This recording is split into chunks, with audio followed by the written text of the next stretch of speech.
কাজে আমাদেরকে সিদ্ধান্ত নিতে হবে আমরা কাদের সাথে থাকব। আমি বিশ্বাস করি আমি রাসূলের সুন্নতের সাথে থাকতে চাই, আমি জামাতের সাহাবায়ে কেরামের আদর্শকে ধরে থাকতে চাই, আমি কাসেম নানুতুবির সাথে থাকতে চাই, আমি শাইখুল হিন্দ মাহমুদুল হাসানের সাথে থাকতে চাই, আমি আশরাফ আলী থানভীর সাথে থাকতে চাই, আমি হুসাইন আহমদ মাদানির সাথে থাকতে চাই, আমি রশিদ আহমদ গাঙ্গুহির সাথে থাকতে চাই, আমি আল্লামা আহমদ শফির সাথে থাকতে চাই, আমি জুনায়েদ বাবনগরের সাথে থাকতে চাই। আমাদেরকে সিদ্ধান্ত নিতে হবে আমরা কার সাথে থাকব। কারণ আল্লাহর নবী বলছেন যে যার সাথে থাকবে হাসরের ময়দানে সে তার সাথে থাকবে। বন্ধুত্ব নির্বাচন সতর্কতার সাথে নিতে হবে। অনেক সময় বন্ধু একজনকে জান্নাতের রাস্তা দেখায় দেয়, আবার অনেক বন্ধু আছে জাহান্নামের রাস্তা দেখায় দেয়। বলেন আছে না নেই? নবীর হাতে ইসলাম গ্রহণ করেছে উকবা, পুরা ঘটনা এখন বলবো না। বলেন কি নাম? উকবা নবীজির হাতে ইসলাম গ্রহণ করেছে। বলেন ভালো কাজ করেছে না খারাপ কাজ করেছে? সুবহানাল্লাহ। নবীর হাত ধরে যারা ইসলাম গ্রহণ করে এরা সাধারণ মানুষ না সাহাবী? জোরে বলেন, আরো জোরে। সাহাবী মানতে হবে, সাহাবী মানতে হবে। যারা সাহাবায়ে কেরামকে সত্যের মাপকাঠি মানে না, আল্লাহর কসম আমাদের আকাবিরিনদের ফতোয়া আহলুস সুন্নাত ওয়াল জামাতের লোক হতে পারে না, আহলুস সুন্নাত ওয়াল জামাতের লোক হতে পারে না।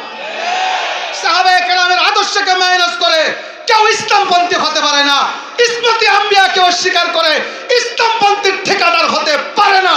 এটাই কওমিওয়ালাদের শিক্ষা, এটাই দেওবন্দওয়ালাদের শিক্ষা। সিদ্ধান্ত নিতে হবে আমাদেরকে।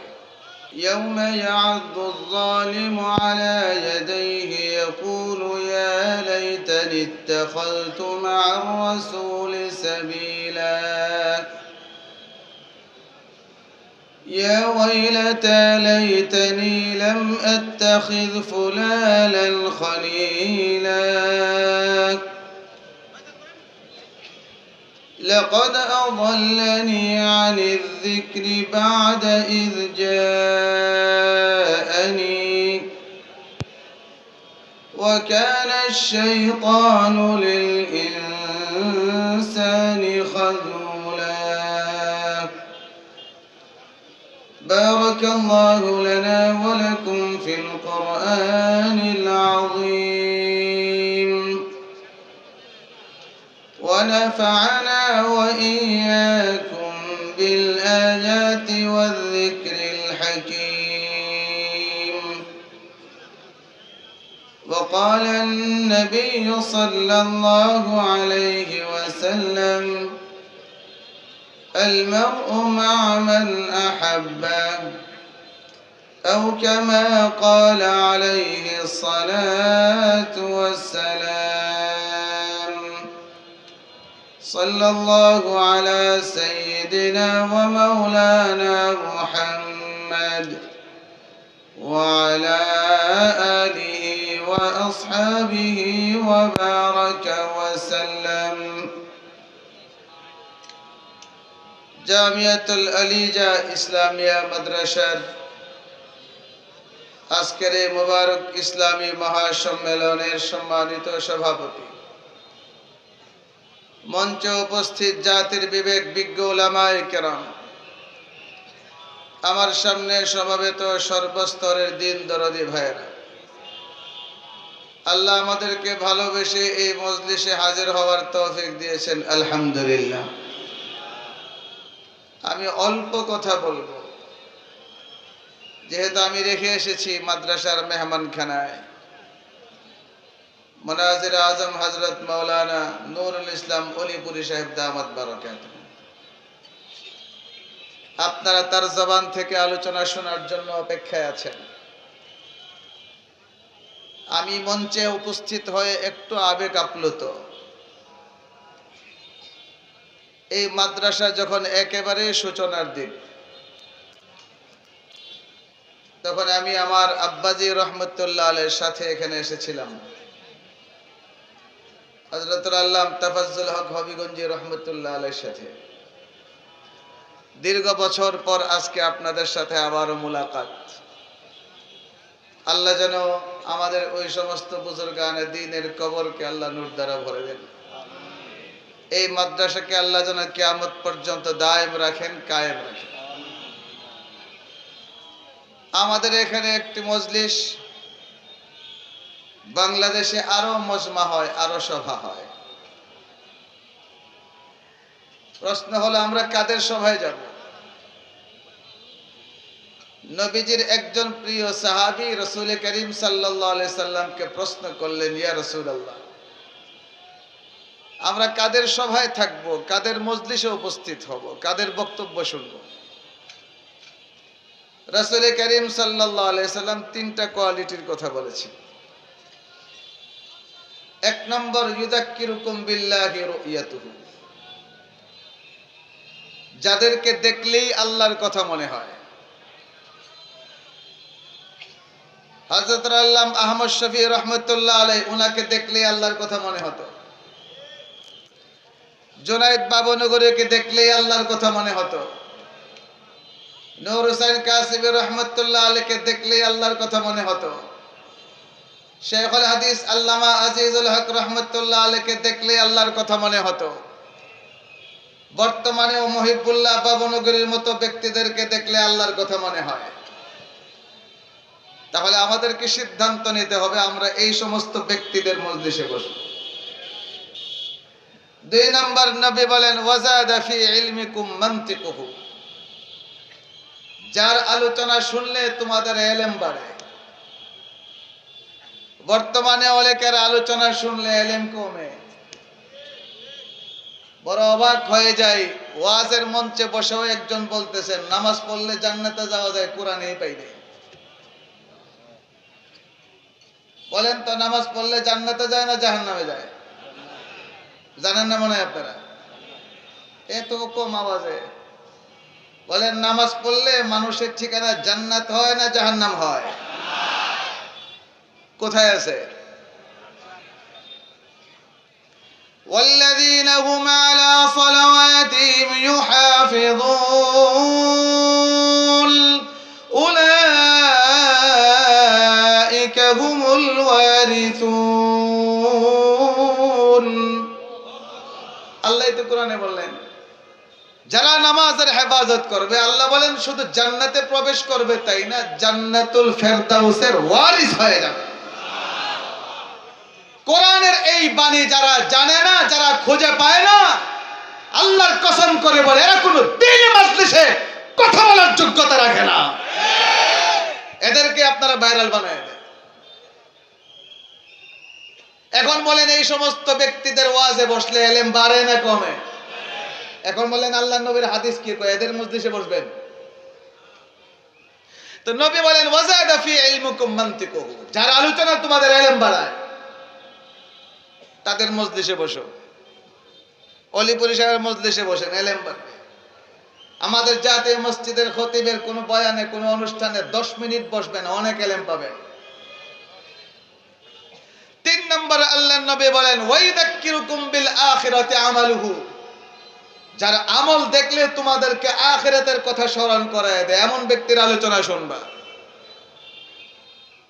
কিন্তু বাংলাদেশে এমন মানুষও আছে, আমাদের হবিগঞ্জে এক লোক দাওয়াত দিছে এক মজলিসে, খুব টাকা পয়সা দিয়ে ফুরায় টরায় আনছে। এখন বয়ান টয়ান শেষ করে যাওয়ার সময় রাস্তার কিনারে পেশাবে ধরছে, দাঁড়ায় পেশাব করতেছে। যারা দাওয়াত করছিল ওরাই পায়ে গেছে, পায়ে ওকে টাকা যে সেটি ফেরত দেয়। যার বয়ান শুনলে এতক্ষণ ভক্তি শ্রদ্ধা নিয়ে ওরাই আবার তাদের কিল ঘুষি দিয়ে গাড়িতে উঠাইছে। মানুষকে কথা বলে নসিহত করে, নিজের মাঝে আমল নাই। তাহলে তিনটা বৈশিষ্ট্য থাকলে আল্লাহ নবী বলেন তাদের মজলিসে বসো। আমি আয়াত যে পড়ছি, আয়াতের দিকে আজকে যাব না, একেবারে কয়েক মিনিট, আমি অনেক দূর যেতে হবে।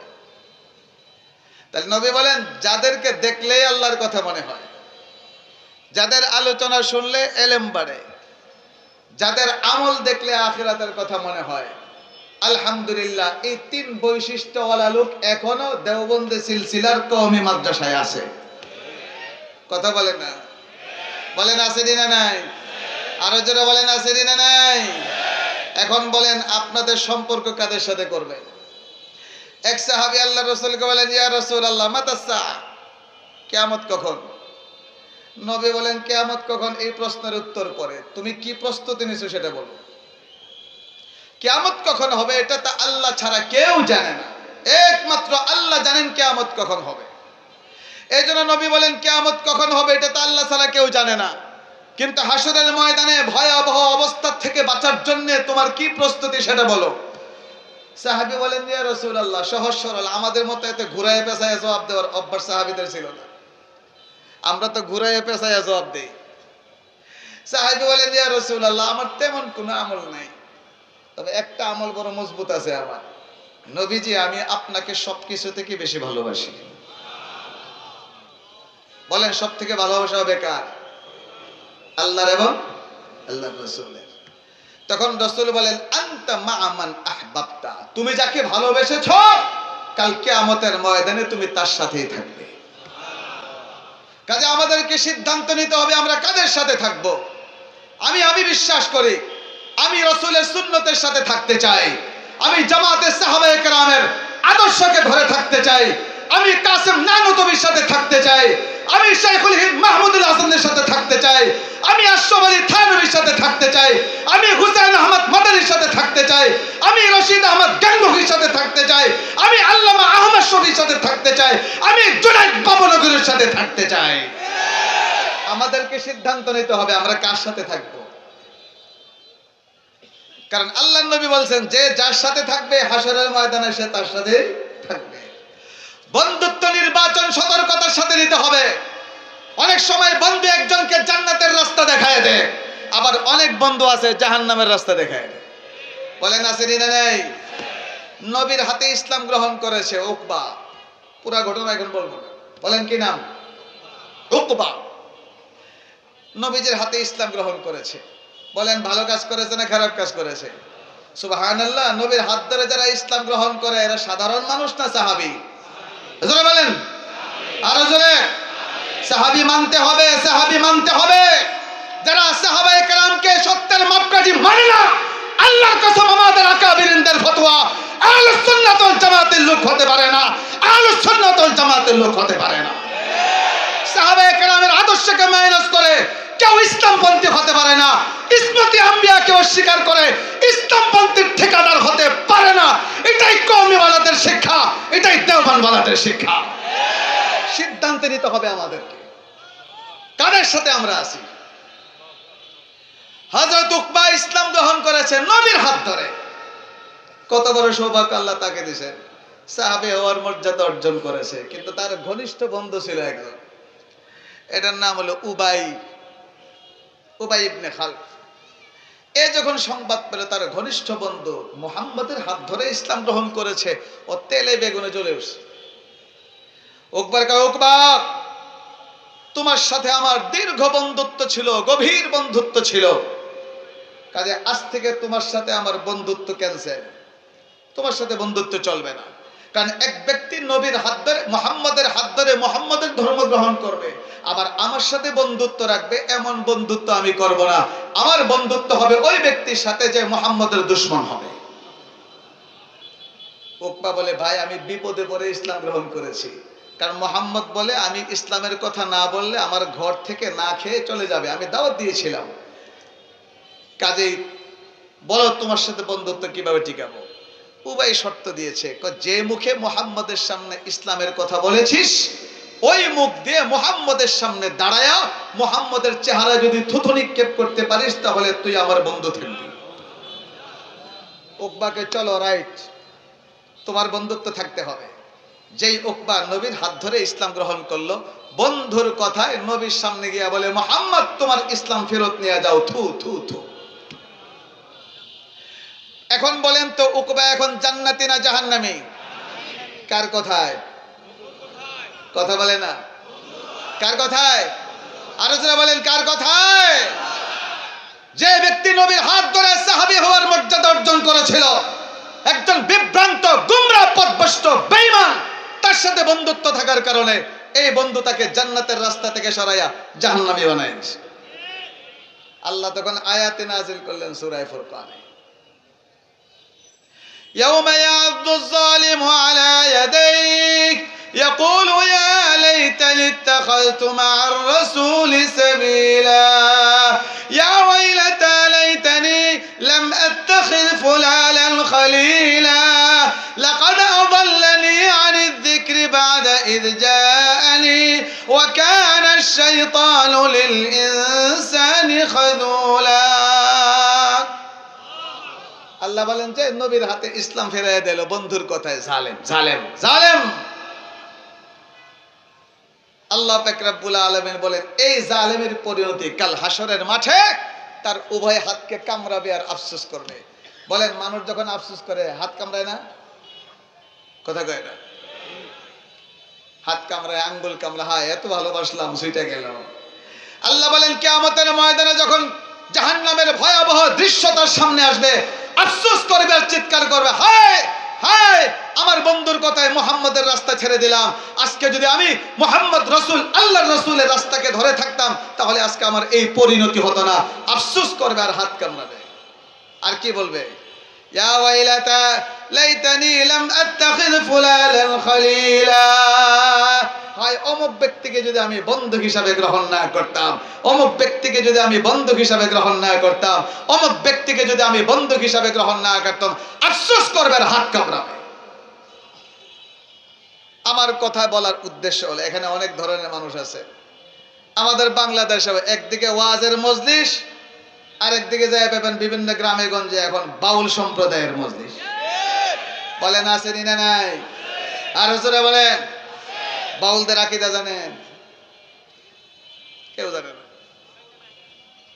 ওরা 30 পারা কোরআন স্বীকার করে না বাউলদের একটা আকীদা হলো 30 পারা কোরআন বলতে কোনো কোরআন নাই মূলত কোরআন হলো 10 পারা এটা বাতিনি কোরআন কোনো কাগজে লেখা না এটা আল্লাহ যে মুহাম্মদের সাথে মেরাজের রজনীতে কথা বলেছেন ওই কথাটাই হলো 10 পারা কোরআন যেটা কোনো কাগজে লেখা পাওয়া যায় না তো 30 পারা কোরআন মোল্লারা বানাইছে এই জন্য যারা সত্যি সত্যি বাউল একটা দেখা দেখি বাউল কেউ কষ্ট নেবেন না বাউল সম্প্রদায় কেউ থাকলে হয়তো আপনি জানেনই না তাদের আকীদা ওরা বলে ওদেরকে নামাজে পাবেন না যদি জিজ্ঞেস করেন ভাই আপনি নামাজ পড়েছেন কো পরিচিত কই মসজিদে দেখলাম না আপনাকে কোনোদিন তো আমরা কি মোল্লাদের মতো নামাজ পড়ি আমরা বাতিনি নামাজ পড়ি তো বাতিনি ভাবে যদি নামাজ থাকে বাতিনি ভাবে খাওয়া নাই তো হোটেলে খাসকে বিরিয়ানি পাকাসকে কাচ্চি বিরিয়ানি খাওয়ার জন্য পাগল হয়ে যাচ্ছে লেগা তাহলে এই ফতোয়া দেয় বলে বাতিনি ভাবে নামাজও করি বাতিনি ভাবে খাওয়া দাওয়াও করি কাজে আমার সাধারণ মুসলমান ভাইদেরকে বলছি আমাদেরকে সিদ্ধান্ত নিতে হবে আমরা কার পক্ষে যাব এই ভণ্ড বাউলদের পক্ষে যাব নাকি হক্কানি উলামায়ে কেরাম ওয়ারাসাতুল আম্বিয়ার পক্ষে থাকবো আল্লাহর কসম যারা উলামায়ে কেরামের হাত ধরে থাকবে মসজিদ মাদ্রাসার পক্ষে থাকবে কাল কিয়ামতের ময়দানে নবীর সাথে থাকবে আর যদি বাউল বাউল করে চিৎকার করেন আপনাদের হাসরটাও বাউলদের সাথে হবে আল্লাহ পাক রব্বুল আলামিন আমাদেরকে উলামায়ে কেরামের সাথে থাকবার তৌফিক দান করুন জোরে আমিন বলতে পারেন না আরো জোরে বলেন আল্লাহ যেন মসজিদের সাথে থাকার তৌফিক দান করেন আল্লাহ যেন নবীর ওয়ারিসদের সাথে থাকার তৌফিক দান করেন আল্লাহ যেন নবীর হাত থেকে হাউজে কাউসারের পানি পান করার তৌফিক দান করেন ওয়া আখিরু দাওয়ানা